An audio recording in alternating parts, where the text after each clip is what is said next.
नमस्कार, मैं ऋषिका सिंह परिहार स्वागत करती हूँ आप सभी का एमपी न्यूज में। आप सब जुड़ चुके हैं एमपी न्यूज के स्पेशल सेगमेंट हेल्थ गुरु में और आज की हेल्थ गुरु हैं डॉक्टर ऋचा पाठक मैम, डर्मेटोलॉजिस्ट, जो आपको आज बताएंगे कि कैसे आपकी स्किन जो रहती कितनी हेल्दी होनी चाहिए, क्योंकि स्किन ऐसी चीज़ है जो आपके पूरे बॉडी को कहीं ना कहीं डिपेक्ट करती है, चाहे वो हाइजीन हो, चाहे आपकी हेल्दी स्किन और हेल्दी बॉडी को लेकर के, उसको लेकर के आज हम बात करेंगे मैम से। Welcome to the news studio ma'am.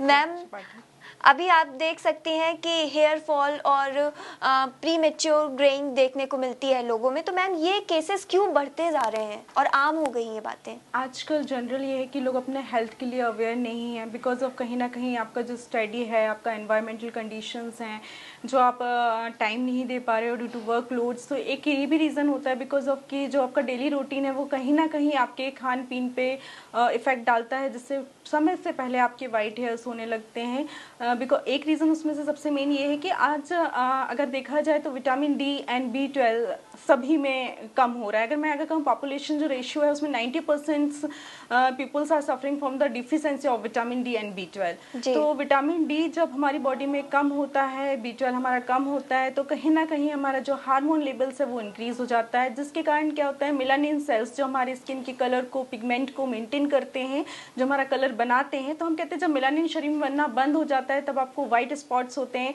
जब मेलानिन शरीर में बढ़ जाता है तो आपको हाइपर पिगमेंटेशन मतलब मिलाज्मा होता है स्किन में। और जब मेलानिन बनना 6 ml से कम हो जाता है तब प्री मैच्योर हेयर ग्रेइंग होता है। अब अगर इसके कारण कहा जाए तो आपका ऑटोइम्यून डिसऑर्डर जब इफेक्ट करता है तो कई स्कल्प इन्फेक्शंस कॉज होते हैं। लाइक आपको LLP scalp infection is very common. उसके बाद एलोपेशिया स्कारिंग, जो कि क्या होता है, अगर आपका बच्चा 2 साल का भी है, 5 साल का भी है, 7 साल का भी है, तो इन लोगों में भी व्हाइट हेयर्स कॉज होने लगते हैं। उसका रीजन सबसे मेन यही है। मैम, आजकल हम देख रहे हैं कि सोशल मीडिया पर लोग देखते हैं और कोरियन ग्लास स्किन केयर और स्किन इतने सारे आ चुके हैं, मैम उसके बारे में आप क्या कहना चाहेंगी? मेरे ख्याल से देखो क्या है, आजकल सबसे ज़्यादा मैटर करता है कि आपका लुक कैसा है। आप कहीं पे भी अगर कहीं इंटरव्यूज़ देने जा रहे हो, राइट, आप कहीं पे भी फिजिकल अपीयरेंस मैटर करता है। आपका होटल मैनेजमेंट हो गया, आज आप हॉस्पिटल्स में भी हो या डॉक्टर्स हो, तो कहीं ना कहीं हर जगह आपका लुक इज मैटर। मतलब कैसे दिख रहे हो, आधा तो लोग आपसे उसी से आइडेंटिफाई कर लेते हैं या आपको एब्जॉर्व कर देख लेते हैं, ऑब्जर्वेशंस हो जाते हैं उसी के बेसिस पे। तो मैं ये कहना चाहूँगी कि कोरियन अगर आप ग्लासेस की तरफ और ये सब चीज़ की तरफ जा रहे हो तो उसमें एक रीज़न है कि अगर आप तुरंत कोई इफेक्ट्स चाहते हो तो आप ये सारी चीज़ें यूज़ कर रहे हो, तुरंत आपको उसका इफेक्ट भी बहुत अच्छा मिलेगा। बट लॉन्ग टाइम ड्यूरेशन अगर इसको आप कंटिन्यू यूज़ करोगे तो उसके साइड इफेक्ट आपकी बॉडी में ज़रूर दिखाई देंगे। मैम, एक्ने देखते हैं कि हम टीनेजर्स में दिखते हैं, लेकिन मैम जब ये एक्ने बड़ों में दिखते हैं तो लोग सोचने लगते हैं कि ये अभी क्यों हो रहा है, क्योंकि अब तो एज निकल गई है वो एडोलेसेंस वाली। मैम, वो क्या हार्मोनल इफेक्ट होता है? Yes, it's a hormonal effect. अगर मैं कहूँ तो जैसे फीमेल्स की अगर बात करें तो उसमें 5 to 6 रीजंस होते हैं। सबसे पहले होता है PCOD। अगर पॉलीसिस्टिक ओवराइन सिंड्रोम मतलब ओवरीज में आपको मल्टीपल सिस्ट हो जाए तो उसके कारण मेलानिन सेल्स आपकी स्किन कलर को हाइपर पिगमेंट में चेंज कर देते हैं। तो आपने देखा होगा आफ्टर प्रेगनेंसी या डिलीवरी कई लोगों को जो होती हैं झाइयाँ, मिलाज्मा हो जाता है, ठीक है। एक्ने पिंपल्स कई लोगों को होते हैं। ड्यूरिंग प्रेगनेंसी आपने देखा होगा कि स्किन एलर्जीज हो जाती हैं या फिर मिलाज्मा कॉज होने लगता है या एक्ने पिंपल्स बहुत हाई रेज में होते हैं, क्योंकि उस समय हार्मोन्स चेंज होते हैं। आपका prolactin hormone, memorial gland hormones, काफ़ी सारे MAH एंटीमोलिन हार्मोन, ये सारे आपकी बॉडी में एक्टिव हो जाते हैं जो कि काफ़ी टाइम से डीएक्टिव थे आफ्टर प्रेगनेंसी। तो ये एक रीज़न हो गया। और सेम PCOD में भी हार्मोनल इम्बैलेंस के कारण कई हार्मोन्स जो होते हैं वो काफ़ी हाई रिस्क पे एग्रावेट हो जाते हैं, जो आपको एक उसमें कोई एज फैक्टर नहीं होगा, कुछ नहीं होगा, आपको एनी टाइम पर भी एक्ने पिंपल्स हो सकते हैं। अगर आपको PCOD है, यूट्राइन फाइब्रोइड है, प्रेगनेंसी है, थायराइड है, ये सारे मेनली हार्मोनल इम्बैलेंसिंग के कॉज होते हैं जो आपको किसी भी टाइम पे एक्ने पिंपल्स या hyper pigmentation of skin cause कर सकते हैं। मैम, हम देखते हैं स्किन एजिंग को लेकर के लोग बहुत ज़्यादा कॉन्शियस रहते हैं और वो बहुत सारी दवाइयाँ खाते हैं, तो मैम ये उनके हेल्थ पे कितना इम्पैक्ट डालता है? उसका एक रीज़न है, पुराने अगर हम समय में जाएं अगर हम, तो पास्ट में देखा जाता था जो डॉक्टर एक मेडिकेशन प्रिस्क्राइब करता था उसका जो mgs होता था 50 mg, 60 mg, 200 mg। नाउ अगर आपको कोई इनिशियल लेवल है तो आपको 500 mg से स्टार्ट किया जाता है, 600 mg से स्टार्ट किया था। अब अगर यही कंडीशंस आपकी बहुत ज़्यादा एग्रावेट हो जाती है, मतलब बहुत ज़्यादा बढ़ जाती है, तो क्या बचता है? स्टेरॉइड्स। सो जो स्टेरॉइड्स प्रोवाइड किए जाते हैं इंस्टेंटली रिलीफ के लिए, आपको इंस्टेंट रिलीफ तो देते हैं बट कुछ समय बाद it causes some side effect, like आपका वेट इंक्रीज हो जाना, आपको वीकनेस फील होना, रेस्टलेसनेस, हेडेक, ये कई टाइप के आपको स्टेरॉइड्स में साइड इफेक्ट दिखाई देंगे। पर इंस्टेंट के लिए अगर चाहते हो तो फिर स्टेरॉइड ही बचते हैं, क्योंकि अब उसके अलावा कोई ऑप्शन ही नहीं है। एक समय ये भी आएगा कि स्टेरॉइड्स भी हमारी बॉडी में काम नहीं करेंगे, तो हमको क्या करना होगा, तो हमको न्यू थेरेपीज ऑफ सेल्स या मल्टीपल थेरेपीज में जाना पड़ेगा। तो मैम लोग इतने कॉन्शियस क्यों रहते हैं अपने स्किन को लेकर, क्योंकि वो आप हैं एंटी मैम मेरा तो जो है नेचुरल ग्लो, नेचुरल चीजें, वो सारी चीजें रहती हैं। अगर इनकेस हमारे स्किन में कोई भी थोड़ा सा डलनेस हो जाता है या कुछ भी हो जाता है, तो हम ऑब्वियसली बात है, क्योंकि लड़कियों के लिए specially in case of females तो लुक बहुत मैटर करता है। आपका लुक, आपके हेयर्स, आपकी स्किन्स, ये कहीं ना कहीं आजकल बहुत ज़्यादा नीडेड है। स्पेशली आपके न्यूज़, अगर मैं कहूँ न्यूज़ चैनल्स पे या एंटरटेनमेंट पे या सोशल मीडिया पे, आज सबसे ज़्यादा क्या है, लुक मैटर करता है, राइट। तो सभी लोग चाहते हैं कि मैं भी चाहती हूँ अच्छे दिखें, आप भी चाहते हो अच्छा दिखे, तो सभी लोग सोचते हैं कि जो भी ऑप्शंस दिख रहा है या जो ट्रेंड में चल रहा है, लोग उसको फॉलो करने लगते हैं। मैम जैसे कि आपने कहा कि लड़कियों को स्पेशली मेंशन करके, तो मैम मैं आपको बताना चाहूँगी कि आजकल के लड़के भी मैम सनस्क्रीन लगाए बिना बाहर नहीं जाते हैं, तो वो भी उतनी ही ज़्यादा। तो मैम सनस्क्रीन कैसी में अपन आते हैं कि क्या इम्पैक्ट होता है, लोग अंदर भी लगाते हैं, इंडोर्स में भी लगाना चाहिए और आउटडोर में लगाना चाहिए, इसका क्या? इसका एक रीज़न है मैम, एनवायरमेंटल कंडीशंस जैसे चेंज हो रही हैं। आप देख रहे हो ये गर्मी इस साल काफ़ी ज़्यादा है, और लास्ट टाइम जो था गर्मी इतनी नहीं थी। जिस तरीके से अपना गर्मी का रेज बढ़ रहा है, सन रेजेस अपन को एक्सपोज कर रही हैं, तो कहीं ना कहीं स्किन का डलनेस होना या यूवी रेज के कारण इसको स्किन का ड्राइनेस होना। अभी आप देख रहे हो कि काफ़ी सारे केसेस स्किन सोराइसिस के आ रहे हैं, या जिनमें आपको LLP स्किन इन्फेक्शन दिखता है, जिसमें स्किन काली होने लगती है धूप में जाने पे, या फिर ईचिंग होती है हाईली, या फिर स्किन पूरी रेड हो जाती है। तो ये सब चीज़ें अभी इस समय ज़्यादा दिखाई देंगी, क्योंकि एक्सपोजर ऑफ सन काफ़ी ज़्यादा बढ़ गया है इस समय, इसलिए। तो मैम देखते हैं हम कि अगर डैंड्रफ हो जाता है किसी को भी, तो मैम वो ये सोचते हैं कि नॉर्मल है स्कैल्प में मैम, लेकिन इसके कितने ज़्यादा हार्मफुल चीज़ें हमें देखने को मिलती है, क्या ये डिसीज़ हो जाती है, फिर क्या चीज़ें रहती है? ये डिपेंड करता है आइडेंटिफिकेशन। अगर आपको रिकरेंस ऑफ बार आपको डैंड्रफ कॉज हो रहा है और वो म्यूट साइज का नहीं है, एक स्कल्प की लेयर जैसा, मतलब छोटे छोटे स्किन फ्लैक्सेस फॉर्म हो रहे हैं आपको, आप हेयर वॉश कर रहे हो, एंटी डैंड्रफ शैम्पू यूज़ कर रहे हो, बट वो नहीं क्योर हो रहा है, देन आपको डर्मा डॉक्टर के पास जाना है और उनको चेकअप कराना है, बिकॉज वही डिसाइड करेंगे कि आपको स्कल्प इन्फेक्शन कौन सा है। लाइक आप कुछ सिम्टम्स मैं आपको बताती हूँ अर्ली, जैसे आपको LLP स्कल्प इन्फेक्शन अगर कॉज होगा, तो आप जब हेयर वॉश करेंगे ना, तो आफ्टर वॉशिंग के 2 डेज बाद आपको वापस स्कल्प में ऑयल और फ्रीजीनेस कॉज हो जाएगा। आपका ड्राई एंड बाउंसी हेयर्स आपको नहीं दिखाई देंगे, प्लस उसमें ईचिंग होगा आपका, और कम sometime it's cause the foully smell, है ना। Sticky type dandruff is LLP scalp infection, lichen planus scalp infection, और स्कल्प सोराइसिस। अगर आप बार बार कोम कर रहे हो, कंटिन्यूअसली आप कोम करे जा रहे हो, उसमें फ्लैक्सेस भर रहे हैं, मतलब मल्टीपल फ्लैक्सेस एक्सेसिव में आपके कोम में आ रहे हैं, तो दैट्स मीन्स कि आपको स्कल्प सोराइसिस है। ये भी एक ऑटोइम्यून डिसऑर्डर है। एक हमारी और आपकी स्किन हर 15 दिन में बनती है, बट अगर सोराइसिस आज बहुत कॉमन हो गया है, बहुत मेरे पास 5 साल के 10 साल के बच्चे आ रहे हैं इस चीज़ के, तो मुझे वो देख के भी लग रहा है कि ये इतना क्यों बढ़ रहा है। तो कहीं ना कहीं एनवायरमेंटल कंडीशन भी है, और हमारा खान पीन तो सबसे ज़्यादा उस पर इफेक्ट कर रहा है। तो उसमें क्या होता है, जो हमारी स्किन 15 दिन में बननी होती है, वो 5वें या 6वें दिन ही वो उसके जो टिश्यू सेल्स जो हमारी स्किन बनाते हैं, वो टिश्यू सेल्स ब्रेक डाउन हो जाते हैं, और वो स्किन कंप्लीटली 15 दिन तक फॉर्म ही नहीं हो पाती। तो उसके जो फ्लैक्सेस होते हैं वो बीच में टूट जाते हैं, तो वो स्कल्प में इतने ज़्यादा दिखाई देते हैं कि वो लुक में अच्छा नहीं दिखता है। उसका कुछ ऐसा कोई प्रॉब्लम नहीं है, बट वो लुक में नहीं अच्छा दिखता, क्योंकि काफ़ी ज़्यादा स्कल्प में भर जाता है, धीरे धीरे वो बॉडी पे भी अपीयरेंस होने लगता है। तो वो एक रीज़न है कि स्कल्प सोराइसिस। तो छोटे छोटे पॉइंट्स हैं, जैसे आपको आइडेंटिफाई करना है, तो आपको समझ में आएगा कि ये डैंड्रफ है, या फिर आपका स्कल्प सोराइसिस है, या आपको LLP स्कल्प इन्फेक्शन है, या एलोपेशिया स्कारिंग है। तो वो कहीं ना कहीं मेनली तो डॉक्टर ही डायग्नोसिस करेगा, बट अर्ली स्टेजेस में आप इस तरीके से इसको फाइंड आउट कर सकते हैं। जैसे मैम हम देखते हैं कि लोगों को अगर डैंड्रफ होता है, वो अपने बालों में दही लगा लेते हैं और कुछ ना कुछ घर के नुस्खे अपनाते हैं जिससे वो हट सके। मैम आपको ये कितना वो लगता है कि ये करना चाहिए या नहीं करना चाहिए? देखो, मेरे ख्याल से मल्टीपल मेडिसिन से अच्छा है कि home remedies is best, right. Home remedies में अगर मैं कहूँ तो डैंड्रफ क्या है, ड्राई स्किन है, फ्लेक्सी स्किन है, अगर हम दही कर्ड यूज़ करते हैं या लेमन यूज़ करते हैं, तो वो क्या करेगा, उसको स्किन को फ्लैक्स को झड़ा देगा इमीडिएटली। तो टेम्परेरी रिलीफ के लिए यू कैन यूज़ दैट, कि हाँ थोड़ा सा अगर आप इंस्टेंट वॉश या कहीं आपको जाना है, तो आप उस चीज़ को यूज़ करके टेम्परेरी तो सप्रेस कर ही सकते हो। जी मैम। तो मैम बहुत सारे केमिकल पील भी लोग यूज़ करते हैं अपने फेस में, मैम वो कितना हार्मफुल होता है? केमिकल पील अगर मैं कहूँ तो इज़ वेरी हार्मफुल, क्योंकि उसके पील्स के जो मशीनरी इफेक्ट्स जो होते हैं वो आपको काफ़ी टाइम बाद, मतलब अगर मैं कहूँ आपने आज पील अप करवाया है तो आफ्टर 2 मंथ्स 3 मंथ्स बाद आपको उसके साइड इफेक्ट क्या दिखाएंगे, आपका स्किन लूज होने लगेगा, आपकी स्किन टाइटनिंग नहीं रहेगी, आपकी स्किन में पिंपल्स या रैशेज आने लगेंगे, ये आपको दिखाई देंगे। वो टेम्परेरी, हम काफ़ी चीज़ें जो है आजकल क्या होता है, लोग क्यों भाग रहे हैं, यूथ इस तरफ क्यों भाग रहा है, रीज़न ये है कि वो सब लोग इंस्टेंट रिलीफ चाहते हैं।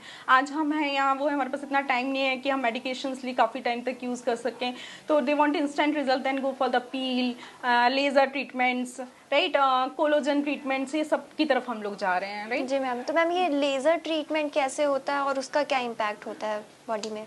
लेज़र, जैसे अगर मैं कहूँ लेज़र स्पेशली किस केसेस में कराना चाहिए, लाइक आपको वॉट्स हैं, कॉन्स हैं बॉडी में, आपको मोल्स हो रहे हैं आपकी बॉडी में, क्लॉइड्स हैं आपको, राइट, अगर आपका स्किन काफ़ी मिलाजमा है आपको, तो देन आप गो फॉर यूवी रेज, मतलब लेज़र्स पे आप जा सकते हो। उससे यूवी रेज जो आपको जाएंगी वो आपको तुरंत रिलीफ दे देंगे, बट वो परमानेंट सॉल्यूशन नहीं है। आफ्टर 2 मंथ्स बाद वो अगेन रीएग्रावेट होगा, आपको फिर जाना पड़ेगा लेज़र कराने, तो it's not a permanent solution. Permanent solution जो होता है वो बाय रूट कॉज होना चाहिए, मतलब अगर आपको कोई चीज़ बीमारी अगर जहाँ से स्टार्ट हुई, जिसका कॉज है, अगर उसको ट्रीट करके हम उसको ट्रीट करते हैं या डॉक्टर्स को ट्रीट करता है, तो बाय रूट वो चीज़ खत्म हो जाएगी। मैम स्किन वाइटनिंग की इतनी बड़ी दौड़ है कि लोग अपने नेचुरल ग्लो को ही हटाते जा रहे हैं कहीं ना कहीं वो स्किन वाइटनिंग को लेकर के। मैम आप इसको मेडिकल कैसे देखता है? मेडिकल ऐसे देख रहे हैं कि अगर मैं कहूँ तो मतलब अगर मैं कहूँ, अगर स्किन अगर आप चाह रहे हो, एवरीबडी वांट्स कि मेरे स्किन काफ़ी ग्लोइंग दिखे, मैं फेयर दिखूँ, मेरा कलर डल नहीं होना चाहिए, अगर कलर डल है तो मेरा लुक खराब हो जाएगा, मैं दूसरों के अपेक्षा में अलग अलग दिखूंगा, डिफरेंट दिखूंगा, तो वो एक रीज़न होता है, मेल हो चाहे फीमेल हो, दोनों में यही कंसर्न है। तो मैं ये कहना चाहूँगी कि देखो क्या होता है, जैसा आपको नेचुरली भगवान ने दिया है आप उसको साथ ही रहिए, उसमें अगर आप ज़्यादा छेड़छाड़ करेंगे तो कहीं ना कहीं कुछ तो आपको साइड इफेक्ट लाइफ में देखना पड़ेगा। ठीक है, थोड़े दिन के लिए आप बहुत हैप्पी रहेंगे कि नहीं मेरी स्किन तो बहुत अच्छी हो गई है, हमने कोरियन क्रीम्स लगा लिया, हमने कोरियन ऑइंटमेंट्स लगा लिया। आप ऑनलाइन आज देख रहे हैं, चाहे आप अमेजोन हो, फ्लिपकार्ट्स में हो, मल्टीपल क्रीम्स हैं, मल्टीपल ऑइंटमेंट्स हैं, आप जस्ट उसके रिव्यू एंड फीडबैक्स देख के आप उसको ऑर्डर कर लेते हो, बट आप जानते हो उसके अंदर क्या कंटेंट्स हैं या क्या है। अभी आपने देखा होगा कि ग्लाइकोथायोसिन से इंजेक्शन से अभी एक एक्ट्रेस की डेथ हो गई है, यू नो, है ना, तो उसमें भी क्या था, एक्सेसिव यूजेस, काफ़ी टाइम तक वो इंजेक्शंस यूज़ किए गए, उसको लगाया गया, उसको एप्लीकेशंस भी लगाया गया। तो ये लोग क्या होता है, आप कंटिन्यूसली किसी चीज़ को यूज़ कर रहे हैं, जैसे ग्लाइकोथायोसिन हो गया, मीन्स जिसमें एसिड हो जाता है, जहाँ पे एसिड आता है लास्ट में जिस क्रीम में भी, वो आपको साइड इफेक्ट आखिरी में करेंगे ही करेंगे। जी मैम, इट्स बस only temporary suppression, nothing else.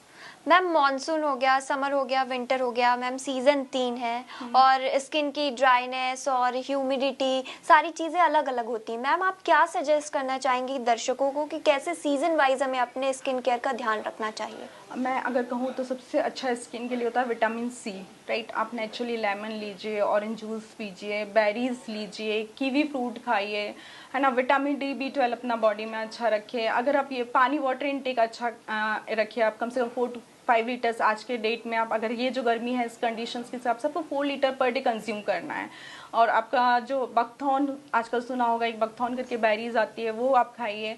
Naturally दही आप लीजिए, है ना, कर्ड में आपको अच्छा खासा मिलेगा क्योंकि इट्स अ गुड बैक्टीरिया, है ना, तो आपका डाइजेशन अच्छा रखेगा तो आपकी स्किन अच्छी ग्लो करेगी। तो नेचुरली अगर आप अपने एनवायरमेंटल कंडीशन पे अगर जाएं, तो अगर हम कहते हैं अगर विंटर है, राइट, स्किन ड्राई होगी आपको, तो आपको मॉइस्चर यूज़ करना है, तो मॉइस्चर में अपने चेहरे पे घी लगा सकते हैं, आप दही कर्ड यूज़ कर सकते हैं फेस पे, तो जिससे ड्राइनेस नेचुरली खत्म होगी आपकी, राइट। आलमंड्स खाइए, वॉलनट्स खाइए, मूंगफली के दाने खाइए, तो आपको ड्राइनेस नहीं आएगी, राइट।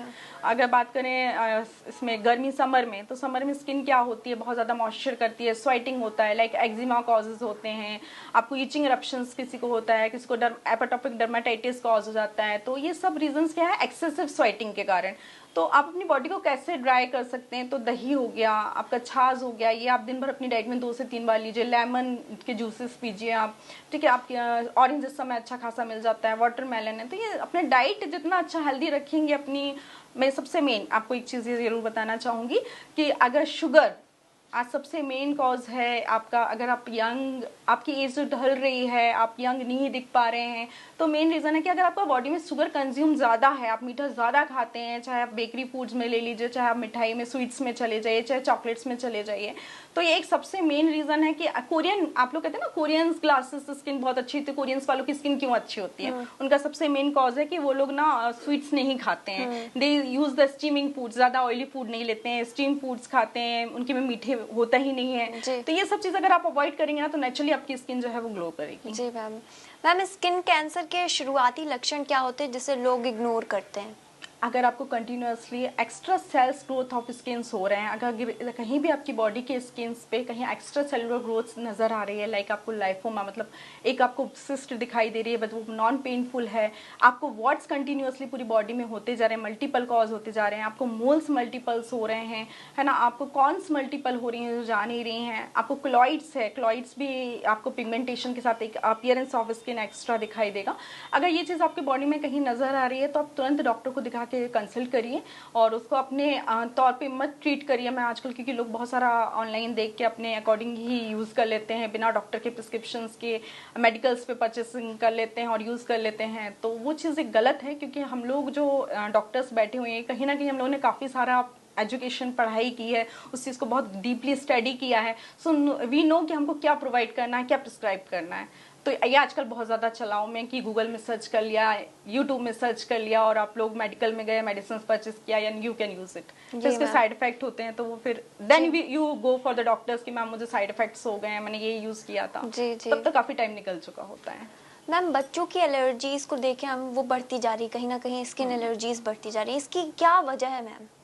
स्किन एलर्जीज का मैंने भी आपको बताया कि सबसे ज़्यादा अभी जो सारे, मतलब कहना चाहिए पहले डर्मा डॉक्टर्स को कोई पूछता नहीं था। अगर मैं कहाँ जाए, हमारे अगर पास हिस्ट्री में हमारे दादाजी, नाना जी, मामा जी तरफ जाएँ अगर हम, तो इस तरफ कहीं पे भी आप सुनने नहीं मिलता था कि सोराइसिस क्या होता है, एक्जिमा क्या होता है, LLP क्या होता है, झाइयाँ, मिलाजमा क्या है, ये सब चीज़ें नहीं थी।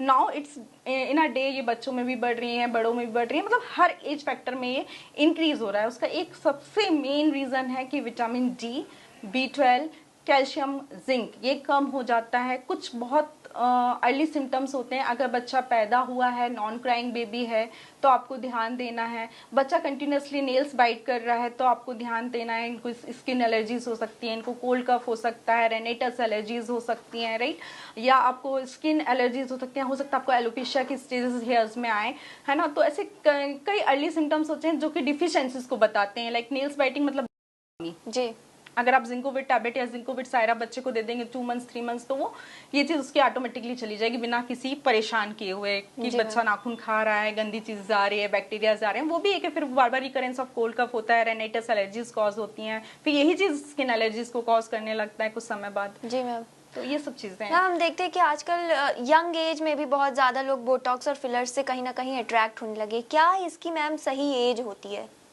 बोटॉक्स अगर मैं कहूँ तो 35 जो एक एज होती है जहाँ पे सबसे ज़्यादा हार्मोनल इम्बैलेंसिंग फीमेल्स में भी और मेल्स में दोनों में पाया जाता है, तो ये सबसे बेस्ट स्टेज है। यहाँ जाके आप मल्टीपल ट्रीटमेंट्स यूज़ कर सकते हैं। अगर आप इसके अर्ली एजेस में अगर ये सारी चीज़ें यूज़ कर रहे हो तो ये सही नहीं है। स्किन को लूज़ कर देगा, आपकी स्किन को सेंसिटिव बना देगा, फिर आपको एलर्जीज कॉज होंगी। आज बहुत कुछ जाने कि आपकी त्वचा हेल्दी रहे, स्वच्छ रहे, हाइजीन रहे, सारी चीज़ मैम ने बताई कि कब मॉनसून में क्या करना चाहिए, समर में क्या करना चाहिए, विंटर में क्या करना चाहिए, स्किन कैंसर को सबसे पहले कैसे डिटेक्ट करना चाहिए, और बहुत सारी बातें आज हमने जानी जो कि आपको सुनने में भी अच्छा लगा होगा और आपके जो डाउट्स होंगे वो भी क्लियर हो गए होंगे। फिर भी अगर कुछ मन में रह जाता है आपके और पूछना है तो आप कमेंट सेक्शन में ज़रूर पूछ सकते हैं। और भी ऐसी ताज़ा तरीन खबरों के लिए आप जुड़े रहिए MP न्यूज़ के साथ। नमस्कार।